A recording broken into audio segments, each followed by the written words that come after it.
पर रोड नहीं रहने की बुनियाद पर इन बुनियादी चीजों से सीमांचल को महरूम कर दिया गया। ये बात अख्तरुल ईमान ने बड़ी कामयाबी के साथ बिहार की विधानसभा में उठाया। मेरे अजीज दोस्तों और बुजुर्गों, आज आपको मैं बताने के लिए खड़ा हूं कि अख्तरुल ईमान साहब ने पिछले 5 साल में अमूर विधानसभा में 800 करोड़ की लागत के काम की शुरुआत करवाई, जिसमें खादी और रसेली का ब्रिज है जो इंशाअल्लाह ताला अनकरीब में मुकम्मल हो जाएगा। और वो जब मुकम्मल होगा तो अमूर बैसा के करीब 2 लाख जनता को उसका फायदा होगा। अख्तरुल ईमान साहब ने महानंदा पर अभयपुर का ब्रिज को मंजूर करवाया। हमको हैदराबाद से बुलाकर कहा कि सर आपको नदी में चलना है। हम हैदराबाद से आए, नदी में चले और जब वापस विधानसभा को गए तो उस वक्त तेजस्वी उप मुख्यमंत्री थे। उसने उठकर कहा कि अख्तर भाई आपका ब्रिज का मंजूरी हम दे रहे हैं। यही अख्तरुल ईमान ने महानंदा में, वहां पर कनकई में, परमान में करीब ऐसा जिक्र किया कि 32 करोड़ के काम करवाए। अमूर और बैसा में ब्लॉक में नई बिल्डिंग बनाई गई। 100 बच्चे और बच्चियों के लिए मुख्तलिफ मुकामात पर हॉस्टल तामीर करवाया। एक हॉस्पिटल बिल्डिंग 5 करोड़ की लागत से शुरू हो चुकी है। 60 करोड़ के रोड की मरम्मत का काम शुरू हुआ। एक बिजली स्टेशन, जो बिजली आपको आती थी वो 70 किलोमीटर दूर थी, आज 17 किलोमीटर दूर से बिजली आती है। मैं आपसे पूछना चाहता हूं कि अख्तरुल ईमान मंत्री थे? क्या अख्तरुल ईमान मंत्री बने? अब आप मुझे बताइए, फिर अख्तरुल ईमान ने 800 करोड़ के काम कैसे मंजूर करवाए? मंत्री नहीं थे अख्तरुल ईमान, 800 करोड़ के काम कैसे मंजूर करवाए? इसी अमूर विधानसभा में मोहतरम मस्तान साहब मंत्री थे। क्या कहते थे?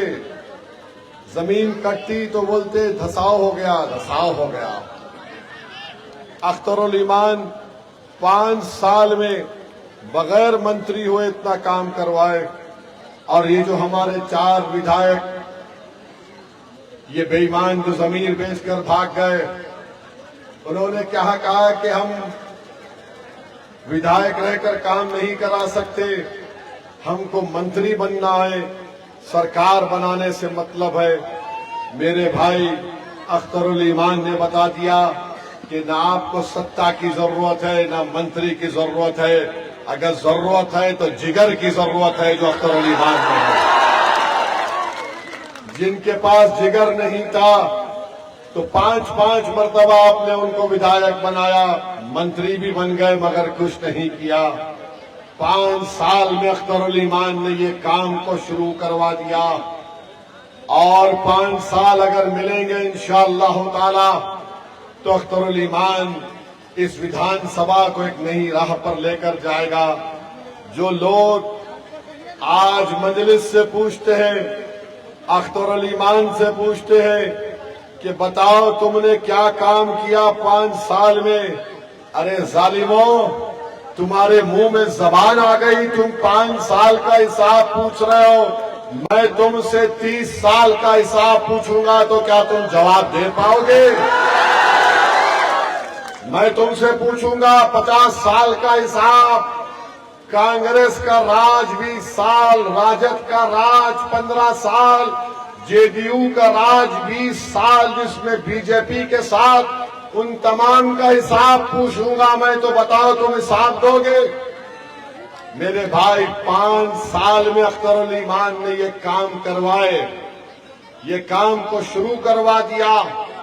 भ्रष्टाचार को खत्म करना है जो नीतीश कुमार के राज में आम हो गया। हम यकीनन भ्रष्टाचार को खत्म करेंगे। ये रिपोर्ट कार्ड मैं आपको बहैसियत सदर मजलिस इत्तेहादुल मुस्लिमीन आपको देने आया हूं। ताकि आपके दिमाग में ये बात बैठ जाए। ये मजलिस के मुखालिफिन कहते थे ओवैसी जज्बाती तकरीर करता है, ओवैसी भड़काऊ भाषण देता है। अरे जालिमों, दुश्मनों, सीमांचल को तुमने जो हाल करके रख दिया, तुम सीमांचल के दुश्मन हो, तुम मुसलमानों की क़यादत के दुश्मन हो। हाँ, मैं तकरीर करने का फन अल्लाह ने मुझे अपनी नेमत के तौर पर दिया है। अल्लाह ने मुझे भी जबान दी, तुमको भी जबान दी। अल्लाह ने तुम्हें भी दिमाग दिया, मुझे भी दिमाग दिया। मगर फर्क इतना है कि तुम डरते हो बोलने से, मैं इसके लिए शहीद होने को तैयार हूं। यही फर्क हम में और दूसरों में है। मेरे अजीज दोस्तों और बुजुर्गों, मेरे अजीज दोस्तों और बुजुर्गों, मेरे भाइयों, मेरी इज्जतदार मां और बहनों, मैं आपसे अपील करने आया हूं। ये अख्तरुल ईमान वो 4 विधायक पैसों के नाम पर बिक गए, उनको बुलाकर पैसे दिए गए। इन्होंने अपना जमीन बेच दिया पैसों के नाम पर। मगर जिसने पैसों को ठुकराया, जो पैसे ले लिए, वो बेईमान थे। जिसने पैसों को ठुकराया उसका नाम अख्तरुल ईमान है। जो पैसे लेकर सीमांचल की जनता को धोखा दिए, जो पैसे नहीं लिया, जो कहा कि मैंने वादा किया है वैसी की जनता से, मुझे पैसों की लालच नहीं, मुझे अल्लाह का खौफ है, मैं जवाब दो रहूंगा आवाम का। और अख्तरुल ईमान ने उनको छोड़ा और अकेला एक शेर की तरह अख्तरुल ईमान बिहार की विधानसभा में आपकी तकालीफ को उठाता रहा। मीडिया के लोग मुझे फोन कर कर पूछे, जब ये 4 बेईमान भाग गए थे, मुझसे कहा ओवैसी साहब बिहार में तुम्हारा विधायक अकेला हो गया। तो मैंने कहा जंगल में शेर अकेला रहता है, शेर को किसी की जरूरत नहीं पड़ती है। अकेला शेर आपके लिए लड़ता रहा और लड़ता रहेगा इंशाअल्लाह ताला। और आप देख लेंगे बिहार में इलेक्शन होगा, मगर सबकी कोशिश यही होगी कि शेर जीत कर ना जाए। ऐ वैसी की जनता, अब आपके हाथ में अख्तरुल ईमान की कामयाबी। आपको बताना पड़ेगा कि हम शेर को कामयाब करेंगे, हम अमूर में अख्तरुल ईमान को कामयाब करेंगे, एक शेर को कामयाब करेंगे। गीदड़ को 20 साल से मिले थे, मंत्री बने। मेरे अजीज दोस्तों और बुजुर्गों, दुश्मनी क्यों है अख्तरुल ईमान से? क्यों है दुश्मनी अख्तरुल ईमान से? दुश्मनी सिर्फ इतनी है कि अख्तरुल ईमान किसी को अपना सियासी आका नहीं मानता। अख्तरुल ईमान किसी के सामने अपने सर को नहीं झुकाता। यही इनको तकलीफ है। और सबसे बड़ी तकलीफ ये है कि ये कौन है ये लोग उस इलाके में आकर, जिसको हमने 50 साल से अपने कंट्रोल में रखा था। ये कौन पार्टी है जो इस इलाके में आकर 50 साल से हमने जिस आवाम को कहा था कि सैलाब आता है, जमीन कटती है तो जमीन धंस जाती। तो ये वो पार्टी है जिसने कहा था, हमसे कहा था कि जमीन धंस जाती। हमने कहा जमीन धंस नहीं जाती, तुम अख्तरुल ईमान को कामयाब करो और उनको जमीन में धंसा दो। हमने उनको जमीन में धंसा दिया। हमने पैगाम दिया, हमने आपको कहा कि अपनी सियासी लीडरशिप बनाओ। क्यों दुश्मनी है मजलिस से? 19% मुसलमान बिहार में हैं। क्या उनका कोई नेता है? क्या उनकी कोई क़यादत है? यादवों का नेता तेजस्वी नहीं है? यादवों का नेता तेजस्वी है। कुशवाहा कुर्मी का नेता नीतीश और कुशवाहा साहब है। ठाकुरों का नेता है, ब्राह्मणों का नेता है, अग्रवाल का नेता है, भूमिहार का नेता है, पासवानों का नेता है, दलितों का नेता है। और जब मजलिस कहती है कि सीमांचल के इंसाफ के लिए आपका नेता होना चाहिए, इन तमाम को पेट में दर्द शुरू हो जाता है। दिल्ली में अमित शाह, मोदी, यहाँ पर ये तमाम सब परेशान हो जाते हैं। आखिर है कौन ये जो आकर इस तरह का पैगाम दे रहे हैं? मेरे भाई याद रखो, मुझे भी थोड़ा सियासी तजुर्बा है। मेरा 31 साल का सियासी तजुर्बा मैं आपके सामने रख रहा हूं। भारत के 17 करोड़ मुसलमानों को अगर नाइंसाफी खत्म होना करना है, अगर भारत के 17 करोड़ मुसलमानों को और 19% बिहार के मुसलमानों को इज्जत की जिंदगी अगर आप चाहती हैं, और इज्जत से मतलब क्या है, हम सिर्फ वोटर बनकर नहीं रहेंगे, हम शहरी बनकर रहेंगे। वोट सीमांचल में बराबरी की बात होगी। एक शहरी के नाते हमको जो हुकूक मिलना है वो हुकूक हमको अगर हासिल करना है तो नेता बनाओ, लीडरशिप बनाओ, ताकि तुम जाकर लड़ सको अपने मसाइल के लिए।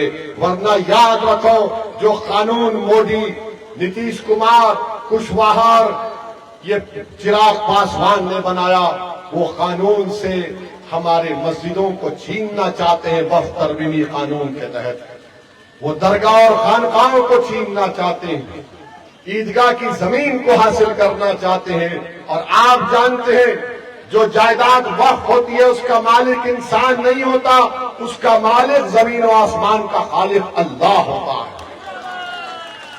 इस तरह का कानून बनाया गया।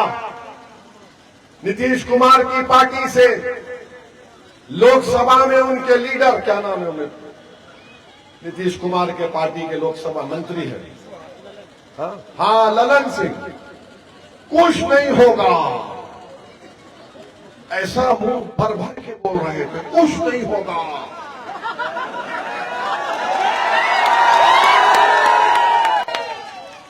हम उनसे पूछना चाहते हैं,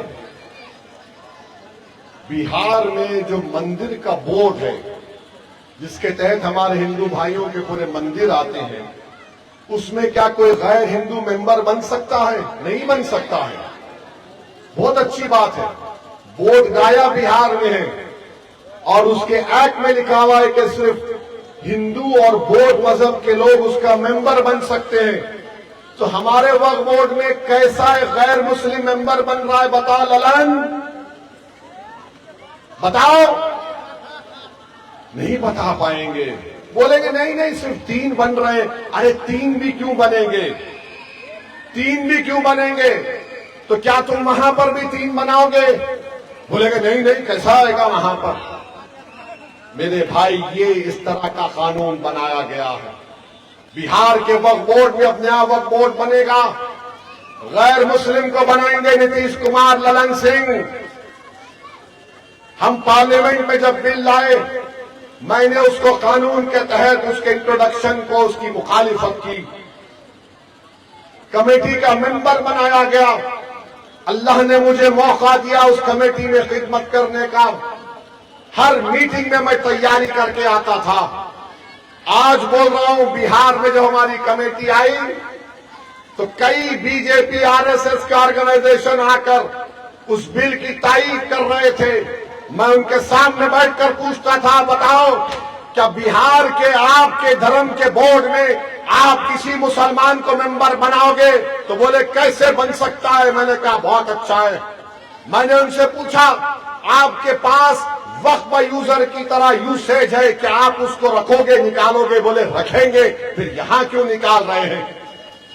एक एक चीज उनके सामने रखता था, लाजवाब होकर चले जाते। और फिर मैंने अपनी उस रिपोर्ट को पढ़ो, जो पढ़े लिखे हजरात है, 128 पेज की मैंने मुखालिफत में रिपोर्ट दी, एक एक सेक्शन की, 40 सेक्शन की। आज अफसोस होता है कि नरेंद्र मोदी ने अब हमारी मस्जिद को छीनना चाहते हैं, नीतीश कुमार, चिराग पासवान और कुशवाहा के साथ हमारी दरगाह और खानकाह को छीनना चाहते हैं। बताओ अगर कौन सी चीज बाकी रहेगी? जिस चीज का मालिक अल्लाह है, जिस चीज का मालिक इंसान नहीं है, तुम छीनना चाहते हो हमसे। इंशाअल्लाह ताला हम जमहूरी तरीके से ये काम को होने नहीं देंगे। इंशाअल्लाह ताला सुप्रीम कोर्ट को हम गए, मैं मेन पिटिशनर था। जब जस्टिस खन्ना चीफ जस्टिस के सामने आया तो मेरे नाम से वो पिटिशन आया था। फिर बाद में बेंच बनाई गई, उसमें भी हम पिटिशनर थे। बहरहाल ये बता रहा हूं आपको ताकि आप याद रखें इन चीजों को। मेरे अजीज दोस्तों और बुजुर्गों, याद रखिए आपकी आवाज की जरूरत है। और जो लोग हम पर इल्जाम लगाते बी टीम बचाओ बचाओ दुश्मनों, जब उपराष्ट्रपति का चुनाव हो रहा था तो असदुद्दीन ओवैसी को हमारे प्रदेश के मुख्यमंत्री ने फोन करके कहा, असद भाई हमारा साथ दो। मैंने कहा बिल्कुल साथ दूंगा। बोले जस्टिस सुदर्शन रेड्डी को वोट दो, वो इंडिया अलायंस के उम्मीदवार हैं। Justice Sudarshan Reddy supreme court के जज थे। उन्होंने फोन करके पूछा, असद भाई मैं आपके पास आके मिलूं?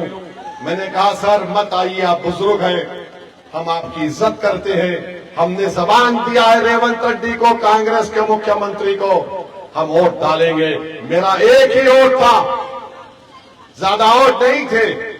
मैं जाकर सुदर्शन रेड्डी साहब को इंडिया अलायंस के उम्मीदवार को वोट दिया। अब बताओ हम क्या दूध के धुले हुए थे या बी टीम थे? बताओ, बोलो। नहीं बोलेंगे। खत लिखा अख्तरुल ईमान, कई बड़े बड़े लोग अख्तरुल ईमान साहब के पास आकर बोले कि ओवैसी अकेला लीडर बनना चाहता है, वो अलायंस नहीं करना चाहता। मैंने कहा मैं तैयार हूं। मैंने अख्तर भाई से कहा लिखिए, वो जो लिखते हैं उस पर लिखकर साइन करके लालू प्रसाद यादव को भिजाइए। लेटर लिखा, फिर बोलता है मेरी बात सुनो। बड़ों की इज्जत होती है ना। हम अपने वालिद को कैसे मनाते, अब्बा मुझे शादी करना है। नहीं नहीं ऐसा नहीं, उधर मत ले जाओ। नहीं उधर तो बहुत प्रावधान है। खैर आप अम्मा को बोलते अम्मा समझो अब्बा को, मगर बाद में अगर अम्मा बोल दी तेरा बाप राजी नहीं हो रहा है तो हम बोलते ठीक है भाई, जब बाप बड़ा है तो खत्म, आखिरी लाइन। हमने कहा अख्तर भाई लिख दो बेटे को। अख्तर भाई ने लेटर लिखा। अख्तर भाई ने कहा कि सर सीमांचल के स्टाइल में जाकर खत देंगे। मैंने कहा वो सीमांचल का तरीका क्या है? तो बोले ढोल बजाकर ले जाएंगे। अख्तर भाई सीमांचल के स्टाइल में तरीके से लेकर गए तो जाकर खत दिया तो तेजस्वी बोले हमको डराने आ गए, ढोल बजाए तो तुम डर गए प्यारे। ये डर नहीं था, ये तरीका था तुम्हारे दिमाग में बात डालने का और जनता को बताने का कि देखो हम तो बीजेपी और मोदी को बिहार में रोकना चाहते ताकि उनका कोई मुख्यमंत्री ना बन जाए। अब बिहार की जनता देख ली, सीमांचल के घर घर तक हमारा पैगाम पहुंच चुका है, दुनिया ने देख लिया। अब तुमको बताना है कि तुम बीजेपी को मोदी को रोकेंगे या फिर उसको आने दोगे। हम तो लड़ते आए बीजेपी से, हम तो मुकाबला करते आए बीजेपी से। अरे तुम तो खाली मुकदमे तुम पर आए, मेरी गाड़ी पर 6 गोलियां चलाई गई 2017 या 22 में, 2017 में। बताओ आप 2000 जो हालिया यूपी का इलेक्शन हुआ, मेरी गाड़ी पर 6 गोलियां चलाई गई और बोलते बी टीम मैं नहीं डरा मौत से, मरना तो है मुझे। जिस दिन मेरी गाड़ी पर गोली चली उसके दूसरे दिन मैं उत्तर प्रदेश में इंतखाबी मुहिम में जाकर जलसा कर कर आया। सब बोल रहे थे मत जाओ, मैंने कहा मैं जाऊंगा। जब तक अल्लाह मेरी मौत का वक्त नहीं लिखा कोई मुझे नहीं मार सकता। अब बोलते तुम बी टीम हमको डरा रहे। अरे भाई हम किसी को डराते नहीं, ना किसी माइका लाल से डरते सिवाय अल्लाह के। अब तुम बताओ, अब आप खुद बताइए इससे बढ़ के हम क्या कर सकते हैं। क्या कहा अख्तरुल ईमान ने 6 सीट दो, 5 तो हम जीत चुके थे। हमने कहा 6 दे दो, तुम अगर मुख्यमंत्री बन गए तो मंत्री मत बनाओ गुलाम सरवर को, अख्तरुल ईमान को, तौसीफ आलम को, तुम बनो, मगर सीमांचल से इंसाफ करो, सीमांचल डेवलपमेंट काउंसिल बनाओ। हमको मंत्री पद की ख्वाहिश नहीं है, हमको सीमांचल में खुशहाली की ख्वाहिश है, सीमांचल में इंसाफ हमको चाहिए। अगर कोई और होता तो सौदा कर लेता, हम सौदा नहीं करते। हम अगर पेशकश कर रहे हैं तो सीमांचल के लिए और बीजेपी को बिहार में रोकने के लिए कर रहे हैं। मेरे अजीज दोस्तों और बुजुर्गों, इनकी झूठ को याद रख लो। ये हमेशा बकवास करते थे, ओवैसी ये ओवैसी वो। अरे मेरी गाड़ी पर 6 गोलियां चलाई गई 6 फीट से, और कमबख्त मारने वाला भी इतना बेवकूफ था, 6 फीट से एक 6 फुट के आदमी को नहीं मार सका, नीचे मारा। इसलिए कि अल्लाह नहीं चाह रहा था। अल्लाह नहीं चाह, जिस दिन अल्लाह चाहेगा हो जाएगा। जाना है हमको इस दुनिया से मेरे भाई। और याद रखो सीमांचल की जनता, जब तक ओवैसी जिंदा रहेगा, इंशाअल्लाह ताला तुम्हारे इंसाफ की लड़ाई मजलिस बिहार में लड़ते रहेगी। जिस दिन मेरा वक्त आएगा जाने का, तो मैं जिस दुनिया के हिंदुस्तान के जिस कोने में मुझे किसी खबर में रख दिया जाएगा, अगर तुम आ सको तो आकर अपने कंधे पर मेरे जनाजे को लेके जाना तो, और अगर नहीं कर सकते तो दुआ करना मेरी मग़फ़िरत के लिए। और मेरा इरादा यह है कि मेरे मरने से पहले इंशाअल्लाह ताला सीमांचल में एक क़ियादत खड़ी हो जाए, ताकि हम मरे तो सुकून से खबर में जाकर सो जाए कि हमने ये क़ियादत को खड़ा कर दिया यहाँ पर। इसी से दुश्मनी की जाती है। कौन है ये लोग? और ज्यादा मत बकवास करो मुझसे। तुम क्या क्या बोलते हो मेरे बारे में जानता हूं। मैंने भी बड़ी जुस्तजू और मेहनत करके यहां पर आया हूं। मेरे माँ बाप की दुआएं हैं, अल्लाह का बहुत बड़ा करम और फजल है मेरे मालिक का। और फिर आप बोलते, अरे ये भड़काऊ भाषण देता जालिमों। मैं अनपढ़ नहीं हूं, मैं लंदन की कानून की डिग्री मेरे पास है, जहां से महात्मा गांधी ने, पंडित नेहरू ने, बड़े बड़े लोगों ने बैरिस्ट्री की डिग्री ली, मैं बैरिस्ट्री की डिग्री लिया। मुझे ख्वाहिश नहीं है ये सब बातें करने की, मगर लोग समझते ये सर पे टोपी, चेहरे पे दाढ़ी, जिस्म पे कुर्ता पैजामा, और ये तमाम गरीबों के साथ रहकर उनकी बात करता है। प्यारे, जिस्म को मत देखो, दाढ़ी को मत देखो, टोपी को मत देखो, जबान से सुनो। जो अल्फाज निकल रहे उसको दिल में बिठाओ। क्योंकि मैं इस बात को मानता हूं कि इंसान का वजूद इसलिए भी होता है कि वो इंसानियत को राहत पहुंचाए, इंसाफ हो। और सीमांचल भारत का सबसे पिछड़ा इलाका है, उसके बाद आसाम का लोअर आसाम आता है। और हम मोदी को, देश के प्रधानमंत्री को और अमित शाह को बोल रहे हैं, ये झूठ भरम मत फैलाओ कि सीमांचल में घुसपैठी है। अरे 11 साल से तुम प्रधानमंत्री हो, 11 साल से तुम गृह मंत्री हो, तुम क्या चाय पी के सो गए थे कि बांग्लादेशी घुस गए? इस सीमांचल में कोई घुसपैठी नहीं। इस सीमांचल में गयूर भारत का नागरिक रहता है। गरीब अगर है तो उसका ये मतलब नहीं है कि तुम बकवास और झूठ बोलो। अरे डरो गरीब की बदुआ से। हाँ मोदी जी, एक बांग्लादेशी है, आपकी मुंह बोली बहन, जिसको बांग्लादेश की जनता ने भगा दिया, उसको आपने दिल्ली में पनाह दिया। मोदी जी, वो आपकी मुंह बोली बहन को सीमांचल लाइए, हम आपको बताएंगे बांग्लादेश का रास्ता किधर जाता है। उसको ले जाकर छोड़ देते हैं, मगर अपनी मुंह बोली बहन को नहीं छोड़ रहे। उसको बोले, नहीं नहीं तू नहीं जाना, मैं तेरा भैया हूं। सीमांचल के बहनें आपकी बहन नहीं है मोदी जी? क्या सीमांचल का मुसलमान भारत का नागरिक नहीं है कि आप आकर इस तरह की बकवास करते हैं? क्या हो गया नीतीश कुमार को? क्या जेडीयू इस तरह की फिरका परस्ती को फरोग देगी? बताओ ललन सिंह, क्या तुम्हारी पार्टी की पॉलिसी ये है कि भारत का सबसे खास इलाका है ये 4 जिले बहुत खास है भारत के लिए? क्या तुम इस तरह की फिरका परस्ती को फरोग दोगे सीमांचल में?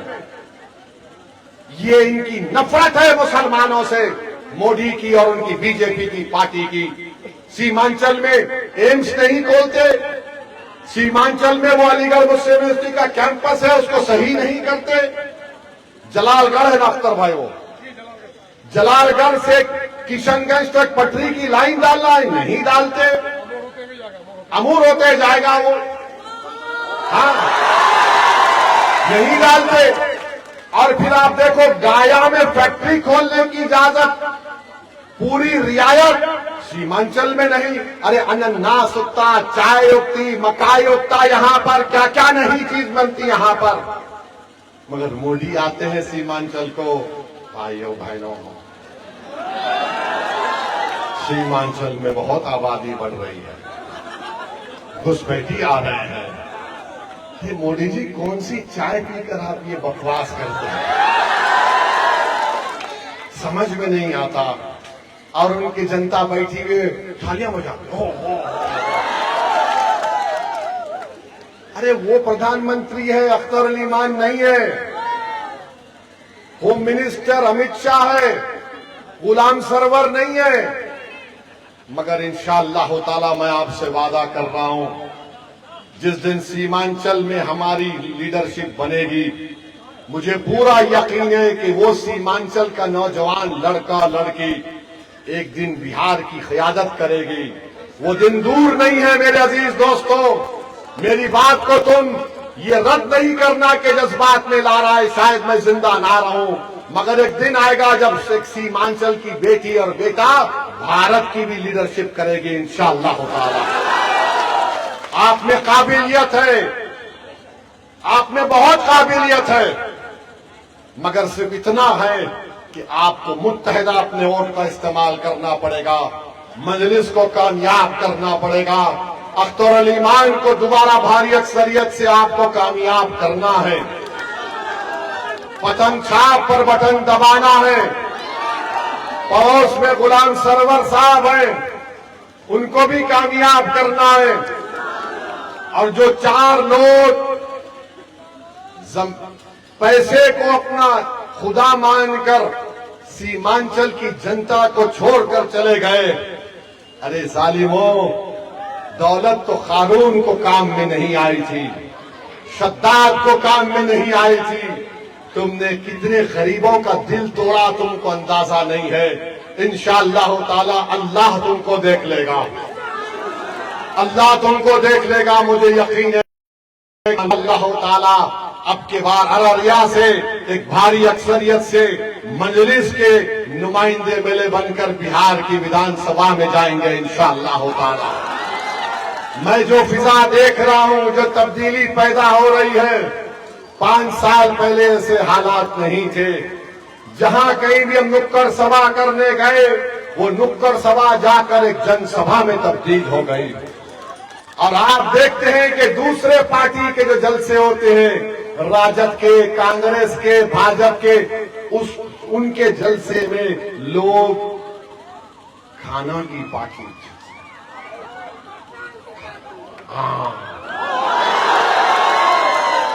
देखिए सीमांचल के लोग काबिल हैं, मेरे बोलने से पहले जान गए। अच्छा, यहां पर आप कैसे आए, कोई बुलाया आपको?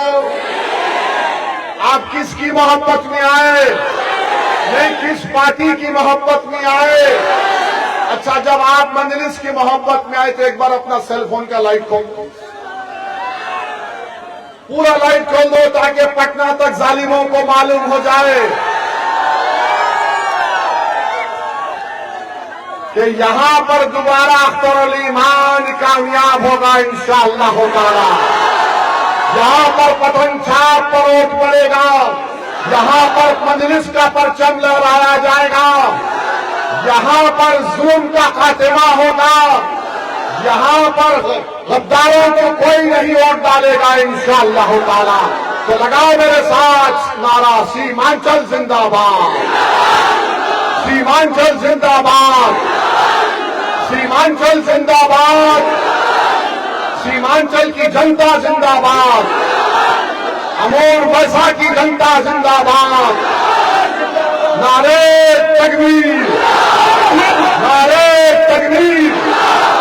वाखिर दावल।